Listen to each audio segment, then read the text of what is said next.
This isn't easy for me to talk about, but I need to get it off my chest. I've been carrying this weight for months now, and it's eating me alive. Maybe by sharing my story, someone out there can make sense of what happened. Or at least, I hope it might serve as a warning.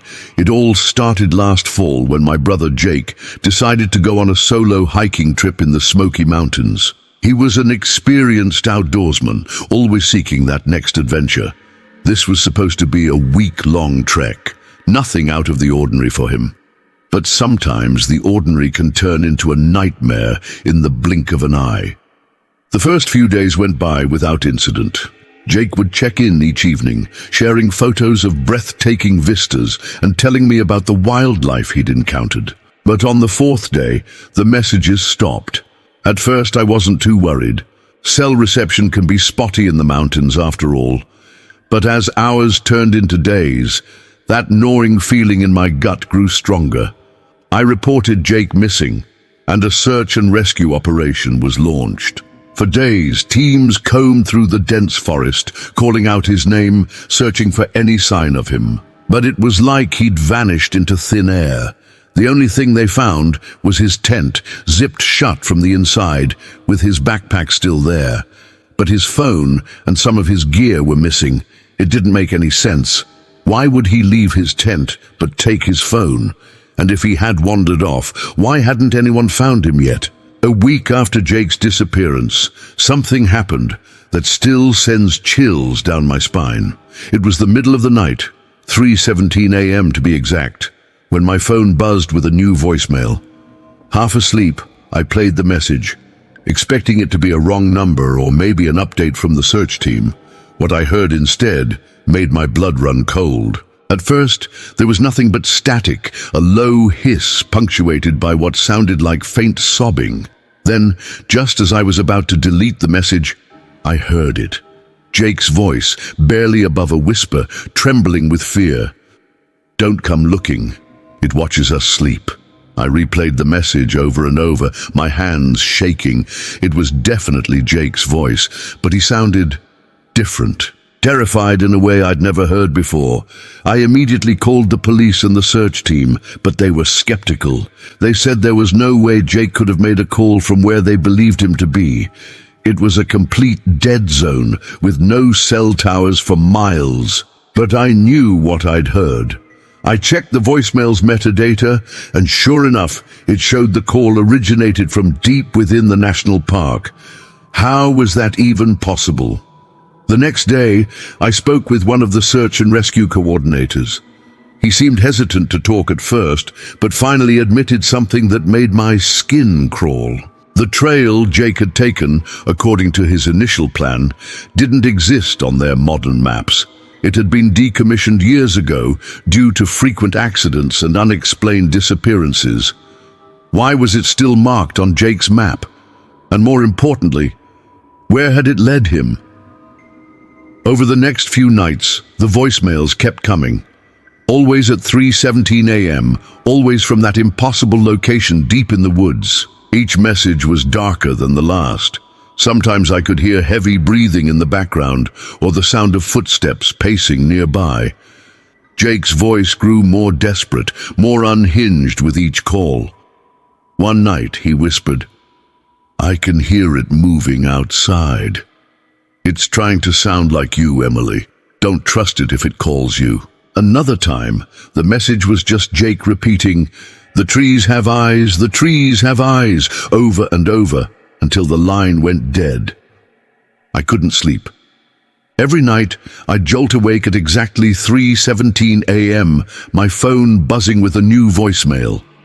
I became obsessed with trying to pinpoint Jake's location. I spent hours on Google Earth, scanning the area where the call supposedly originated. And that's when I noticed something strange. There were these faint, unexplainable blurs in the satellite images. They weren't there all the time, but every few days they'd appear in different positions. Was I going crazy, or was something out there moving around? As the days wore on, I started talking to locals, hoping someone might have some insight into what was happening. Most people were reluctant to speak, but a few shared whispered stories that made my blood run cold. They talked about hikers who had disappeared between seconds in that part of the mountains. One old-timer told me about an urban legend, a thing that lived in the deepest parts of the forest.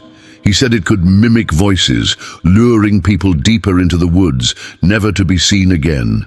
I tried to dismiss these stories as superstition, but with each passing day, each terrifying voicemail, I found it harder to cling to rational explanations. What was happening to my brother out there? And why did I feel like something was watching me, even in the safety of my own home? The last voicemail I received was different. When I answered the phone at 3:17 a.m., my heart pounding in my chest, it wasn't Jake's voice I heard. The voice on the other end was wrong. It was low and guttural, barely human. It whispered 6 words that still haunt my dreams. "He's not your brother anymore, Emily." That was 3 months ago. The official search for Jake was called off after 6 weeks. They said they'd done all they could, that sometimes the mountains just take people. But I can't accept that. I know he's out there, somewhere in those woods. And I know something else is out there too, something that doesn't want to be found. I'm going to the Smoky Mountains next week. I've got Jake's old map, the one with the decommissioned trail marked on it. I know it's dangerous. I know it might be a trap, but he's my brother. I have to try. If you're listening to this and I don't come back, please, whatever you do, stay away from the Smoky Mountains. And if you ever receive a voicemail at 3:17 a.m., don't answer it. Some calls are better left unanswered. I never thought I'd be sharing this story, but I need someone to know what happened to me. Maybe you can make sense of it, because I sure as hell can't. It was just another Tuesday evening when I got home from work. Nothing out of the ordinary, you know. I pulled into my driveway, grabbed my laptop bag, and headed for the front door. That's when I saw it. A plain brown package sitting on my doorstep. At first I didn't think much of it. I mean, who doesn't get packages these days, right? But as I got closer, something felt off. The package was stamped "Return to Sender" in bold red letters. Weird, I thought. I hadn't sent anything recently. I picked it up, and that's when my stomach dropped. The sender name and address were mine. My name, my address in my own handwriting. But I swear I never sent this package. Never even seen it before in my life. I brought it inside, my hands shaking slightly as I set it on the kitchen counter. For a long moment I just stared at it. Part of me wanted to throw it away unopened, pretend I'd never seen it. But curiosity got the better of me. I had to know what was inside. Using a kitchen knife, I carefully sliced through the packing tape. The cardboard flaps opened with an ominous creak. Inside, nestled in crumpled newspaper, were several items that made my blood run cold. The first thing I pulled out was a stack of photographs. Old-school printed photos, not digital. My hands trembled as I flipped through them. They were all of me, sleeping, in my bed, from different angles around my bedroom. Some zoomed in on my face, peaceful and unaware. Others showed my whole body tangled in sheets. I felt violated, exposed. How could someone have taken these without me knowing? I live alone. I always lock my doors and windows. It's not possible, is it? But that wasn't all. There was a small plastic bag, the kind you'd get from a jewelry store. Inside was a lock of hair, my hair. The exact shade of brown, with that little bit of grey starting to come in at the temples. I reached up and touched my head, as if I'd be able to feel where it had been cut. My hands were shaking so badly now that I almost dropped the last items. A handful of crumpled receipts, gas station fill-ups, restaurant bills, convenience store purchases. But they were all from places I'd never been. Towns I'd never even heard of, scattered across 3 different states.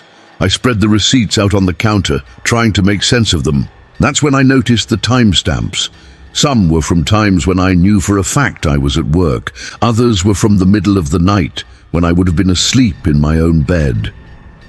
This has to be some kind of mistake, I muttered to myself, or a prank, a really messed up prank. But deep down, I knew this was something else, something worse. I spent the next few hours in a frenzy, Googling the businesses on the receipts, calling their customer service lines. Most were closed for the night, but I left frantic voicemails begging them to check their security footage. I barely slept that night. Every creak of the house settling made me jump. Every shadow seemed to move. I kept expecting to see a figure standing in the corner of my bedroom, camera in hand. The next morning, I called in sick to work. I couldn't face people, not when my world was unraveling. I paced my house, jumping at every noise. Finally, around noon, my phone rang. It was the manager of a gas station in Ohio, one of the places I'd called last night. "Sir, I've reviewed the footage from the date and time on that receipt," he said. "And well, you're clearly visible on the camera." My heart pounded. "That's impossible. I've never been to Ohio." "Well, someone who looks exactly like you was here," the manager continued. "Same height, build, even the same clothes you described yourself wearing yesterday. He paid cash, pumped gas, and left." I thanked him numbly and hung up. This couldn't be happening, it just couldn't. But over the next few days, things only got stranger. I started noticing people on the street giving me odd looks. Some would wave, calling out my name like we were old friends. A woman in the grocery store started chatting with me about a party we'd supposedly both attended last weekend. "I'm sorry," I told her. "I think you have me confused with someone else." Her face fell. She looked almost hurt. As she turned to go, she whispered, "Why are you pretending you're not him?" I fled the store, leaving my cart full of groceries behind. My mind was reeling. What was happening to me? In a panic, I ran a credit check on myself. That's when I saw it. A new apartment lease signed yesterday in a town 3 states away. But I was here. I know I was here. I hadn't left my house in days. My phone buzzed. A text from an unknown number.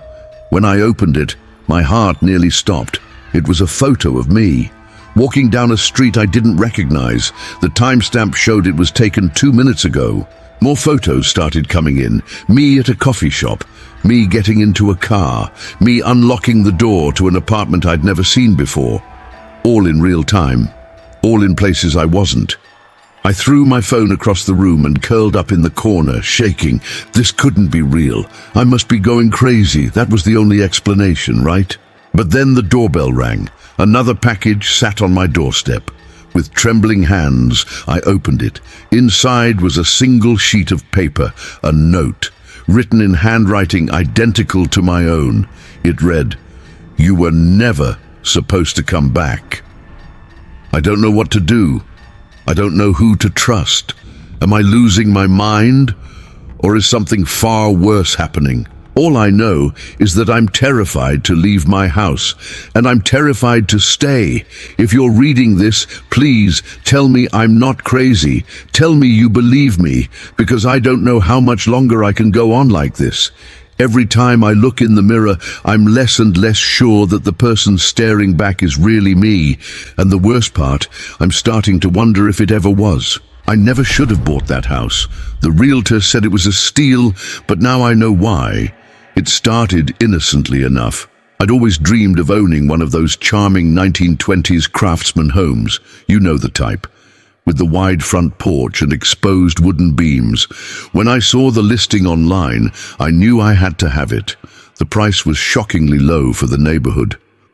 "Needs some TLC," the description said. If only I'd known then what that really meant. The first few weeks were a flurry of activity as I started renovations. Ripping up old carpets, stripping wallpaper, the usual. But it was when I got to the basement that things took a turn. I remember standing at the top of those creaky wooden stairs, peering down into the gloom. Even with the lights on, shadows clung to every corner. The air was thick with the musty smell of age and decay. As I descended, each step groaned under my weight, as if warning me to turn back. At first glance, it was just a typical unfinished basement. Concrete floors, exposed pipes, a few cobwebs here and there. But something felt off. I couldn't put my finger on it, but the hairs on the back of my neck stood up. I tried to shake the feeling as I started clearing out the previous owner's junk. That's when I noticed it.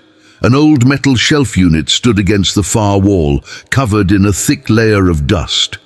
As I began to move it, I saw something strange behind it, a faint outline in the concrete, about the size and shape of a door. My heart started racing. I'd studied the original blueprints extensively during the purchase process. There was definitely no second door marked on the basement plans. What was this? With trembling hands, I pushed the shelf completely aside. The outline was unmistakable now, a perfect rectangle etched into the wall. I ran my fingers along it, feeling the slight indentation. This was no random crack or settling of the foundation. This was deliberate. I stood there for what felt like hours, staring at that outline. Part of me wanted to ignore it, to push the shelf back and pretend I'd never seen it. But curiosity got the better of me. I had to know what was on the other side. The next day I came back with a sledgehammer. Each blow sent vibrations through my arms, dust and small chunks of concrete flying. The work was slow, tedious, but finally I broke through. As the dust settled, I shone my flashlight into the opening. My blood ran cold. There, set into the wall, was a door. But not just any door. This was old, far older than the house itself. The wood was dark and rotting, covered in strange symbols I didn't recognize. Most unsettling of all, there was no handle, no way to open it from this side. I don't know what possessed me to keep going. Maybe it was morbid curiosity. Maybe something was pulling me forward against my will. Whatever the reason, I found myself taking a crowbar to that ancient wood. The door gave way with a sickening crack. As it fell, a gust of stale, fetid air rushed out. I gagged, covering my nose and mouth. The smell was like nothing I'd ever encountered, a mix of decay and something else, something unnatural. Shining my light into the darkness, I saw a narrow tunnel stretching into blackness. The walls were rough-hewn stone, slick with moisture. Every instinct screamed at me to run, to seal this abomination back up and forget I'd ever found it. But my feet carried me forward of their own accord. The tunnel seemed to go on forever, twisting and turning. Just when I thought I couldn't take another step, it opened up into a small room, and that's when true horror set in. The beam of my flashlight fell on dozens, no hundreds, of old Polaroid photos tacked to the walls. Each one showed a child smiling at the camera, but something was wrong with their eyes. They looked hollow, empty, like whatever made them human had been stripped away. I tore my gaze from the photos, bile rising in my throat. That's when I noticed the walls themselves. Every inch was covered in frantic scratches, as if someone or something had been desperately trying to claw their way out. But the most unsettling thing of all was the light. A single bare bulb hung from the center of the ceiling, casting a sickly yellow glow. It swayed gently, though there was no breeze. And strangest of all, there were no wires. No visible power source of any kind, yet it glowed, faintly but steadily. I don't know how long I stood there, frozen in shock and terror. Eventually, I managed to stumble back through the tunnel and into my basement. I slammed the rotten door shut and shoved the metal shelf back in front of it, as if that flimsy barrier could keep the nightmare at bay. Sleep didn't come easily that night. Every time I closed my eyes, I saw those children's faces. Only now, they weren't children anymore. In my dreams, they were adults, twisted, angry versions of themselves. They reached for me with gnarled hands, their mouths opening impossibly wide as they screamed silently. I jolted awake in a cold sweat, heart pounding, and that's when I heard it. A faint scratching sound, coming from inside the walls. At first, I tried to convince myself it was just the house settling. But it grew louder, more insistent, like something was trying to claw its way out. The next few days passed in a haze. I found myself losing time, coming to my senses in strange places with no memory of how I got there. And the basement, The basement was changing. Items I'd carefully organized would be in disarray when I returned. Footprints appeared in the dust where I knew I hadn't walked. And always, that scratching sound from behind the walls. I tried to ignore it, to go about my renovations as if nothing was wrong, but with each passing day, my grip on reality seemed to slip further away. The line between waking and dreaming blurred until I wasn't sure which was which anymore. It all came to a head last night. I'd finally worked up the courage to go back down to that room. I told myself I needed proof, something tangible to show I wasn't going mad. As I pushed aside the shelf and opened that accursed door, my flashlight beam fell on something new. There, tacked to the wall among all those other photos, was a Polaroid I hadn't seen before. My hands shook as I pulled it down, bringing it closer to my eyes, and that's when my world shattered completely. The photo showed me, asleep in my bed, from the night before. I dropped the photo and ran, slamming the basement door behind me. I'm writing this now from a motel room 50 miles away. I don't know what to do. I can't go back to that house, but I can't shake the feeling that whatever was in that room, it's not done with me yet. If you're reading this, please, I'm begging you, be careful what you uncover. Some doors are meant to stay closed. Some secrets should remain buried, because once you open that door, you can never truly close it again. I have to go now. I think I hear scratching coming from inside the walls. I never thought I'd be sharing this story, but I can't keep it to myself any longer. It's been weeks since that night, and I still can't shake the feeling that something isn't right. I need to tell someone, anyone, what happened to me on that lonely stretch of highway. It was just past midnight when I started the long drive home from my late shift at the hospital. The roads were empty, streetlights few and far between, as I made my way through the rural outskirts of town. The radio crackled with static between stations, so I switched it off, letting the hum of tires on asphalt fill the silence. About 30 minutes into my drive, I noticed something in the distance.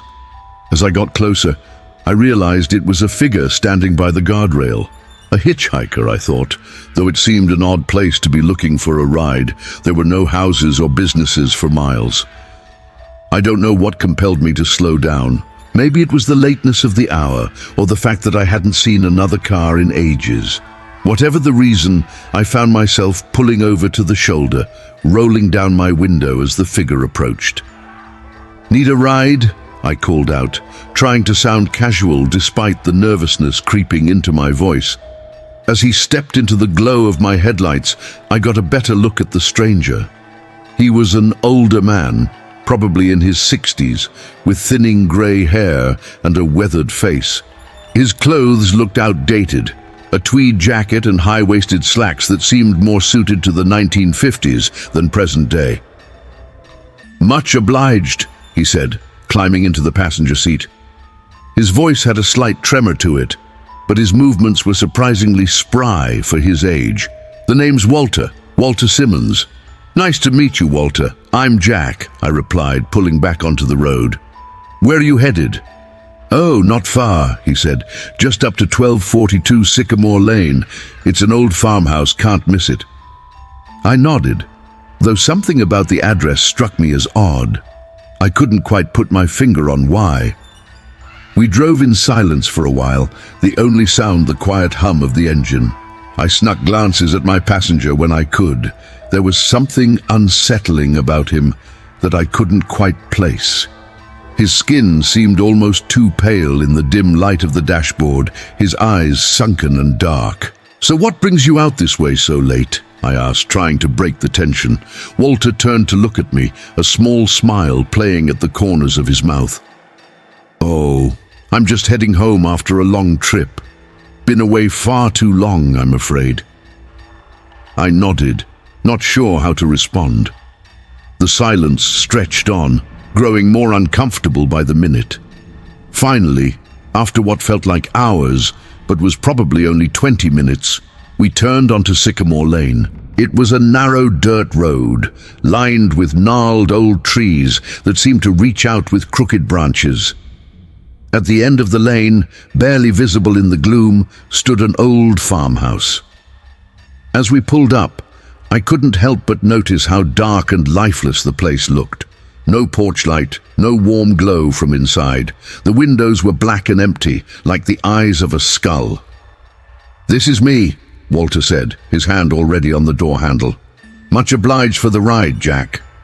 Before I could say anything, he was out of the car and walking up the overgrown path to the front door. I watched as he disappeared into the shadows, a chill running down my spine. I didn't sleep well that night. Something about the whole encounter felt off, like a vivid dream that lingers after waking. When morning came, I tried to push it out of my mind as I got ready for work. It wasn't until I was getting into my car that I noticed something on the passenger seat. A wallet, brown leather worn soft with age. My heart began to race as I picked it up, already knowing who it must belong to. With trembling hands, I opened it. Inside was an ID card. The plastic yellowed with age. The face staring back at me was unmistakably Walter, though the photo looked to have been taken decades ago. The issue date on the card read 1957. I felt a cold sweat break out across my forehead. This couldn't be right. The man I'd given a ride to last night had been old, yes, but not that old. And why would he be carrying such an outdated ID? Unable to shake my unease, I decided to do some digging. On my lunch break, I headed to the local library and asked to see their archives. The librarian gave me an odd look when I mentioned the address, but led me to a dusty back room filled with old newspapers and town records. It took some searching, but eventually I found what I was looking for. A newspaper article from 1962, yellowed with age. The headline made my blood run cold. "Local man missing, presumed dead." The article went on to describe how Walter Simmons, age 37, had disappeared without a trace. His car had been found abandoned on the side of the highway, not far from where I'd picked up my hitchhiker. The last line of the article stuck with me. "No one has lived at the Simmons farm at 1242 Sycamore Lane since the disappearance." I left the library in a daze, my mind reeling. It couldn't be possible. I must have misheard the address, or maybe this was all some elaborate prank. But deep down, I knew what I'd seen and heard. That evening, I decided to drive out to Sycamore Lane again. I had to see the house in the daylight to prove to myself that I wasn't going crazy. As I turned onto the familiar dirt road, my heart sank. The old farmhouse stood just as I remembered it, but now I could see how dilapidated it truly was. Paint peeling, windows boarded up, the porch sagging dangerously. It was clear no one had lived here for a very long time. I sat in my car for a long while, staring at the abandoned house and trying to make sense of what had happened. Eventually, I decided to check the traffic cameras. There was one not far from where I'd picked up Walter, and I hoped it might shed some light on the situation. It took some convincing, but I managed to get access to the footage from that night. With bated breath, I watched as my car came into view, slowing to a stop on the side of the road. I leaned in closer, waiting to see Walter climb into the passenger seat, but he never did. The camera showed my car stopping for a moment, then continuing on its way.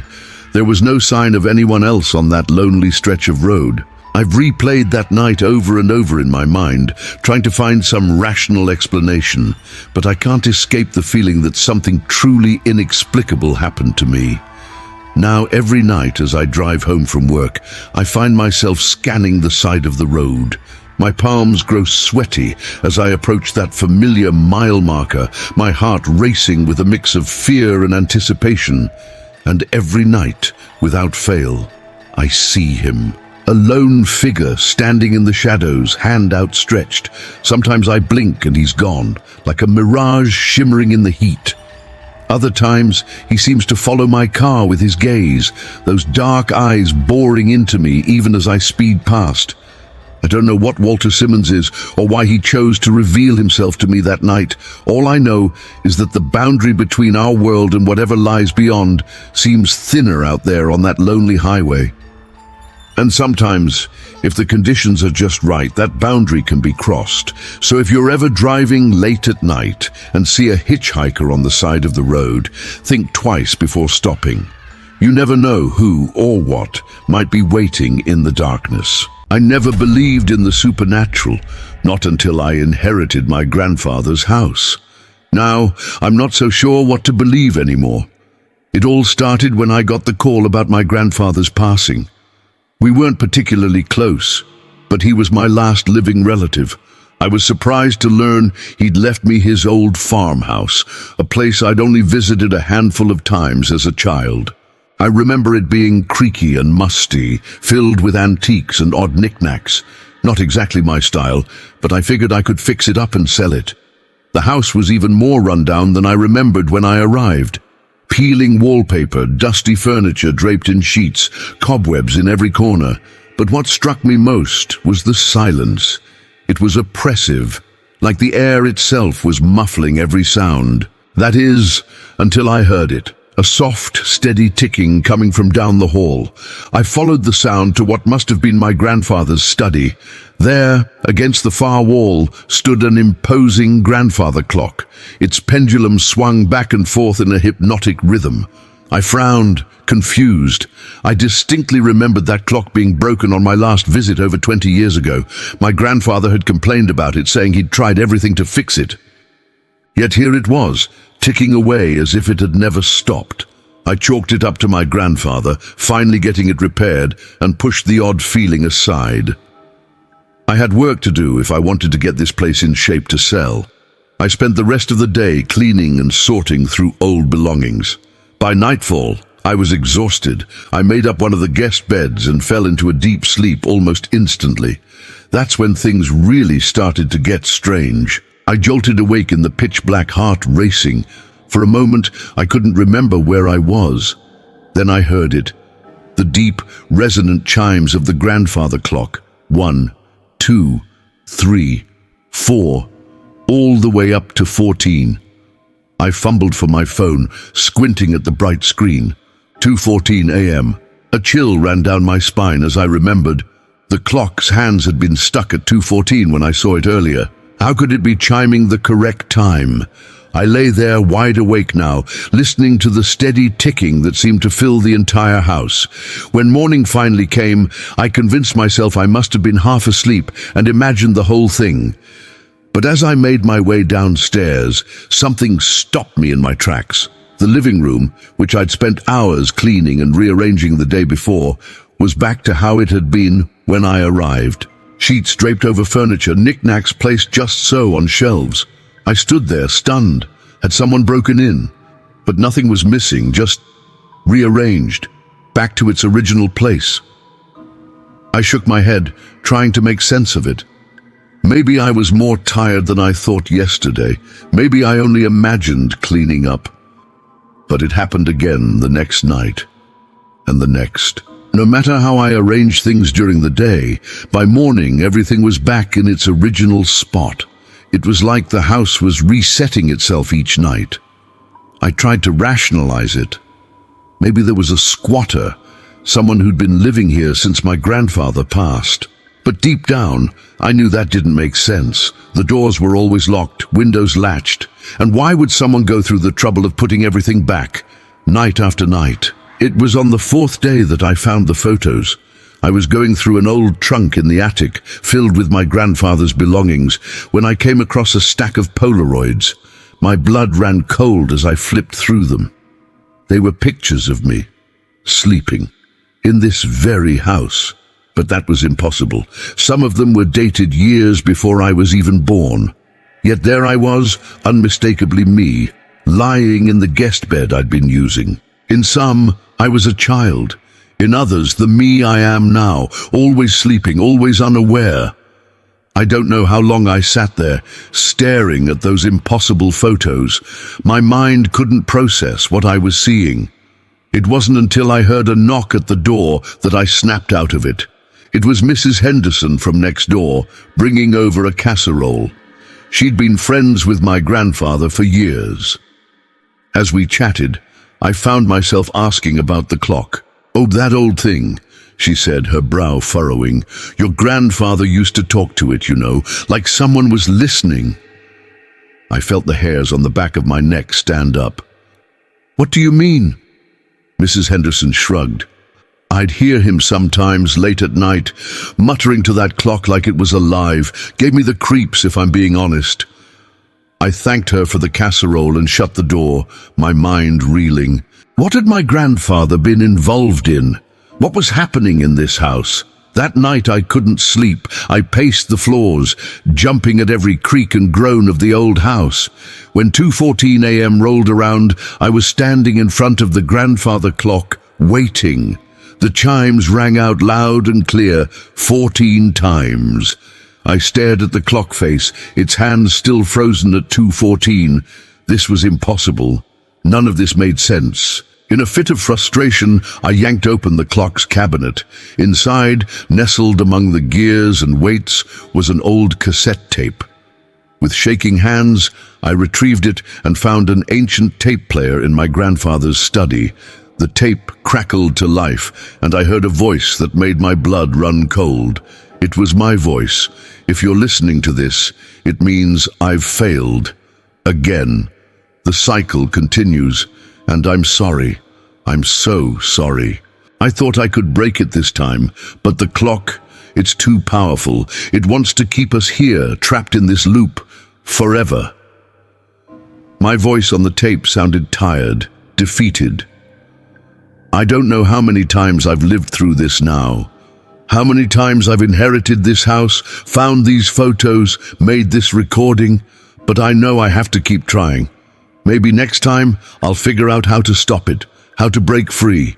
There was a long pause then. "If you're hearing this, it means you're me, and I'm sorry. I'm so sorry for what's coming, but please don't give up. Keep trying. Maybe you'll be the one to finally end this." The tape clicked off, leaving me in stunned silence. I stood there, the implications of what I'd just heard washing over me like ice water. This wasn't the first time I'd been here. This wasn't the first time I'd discovered all of this. How many times had I lived through this already? How many more times would I have to?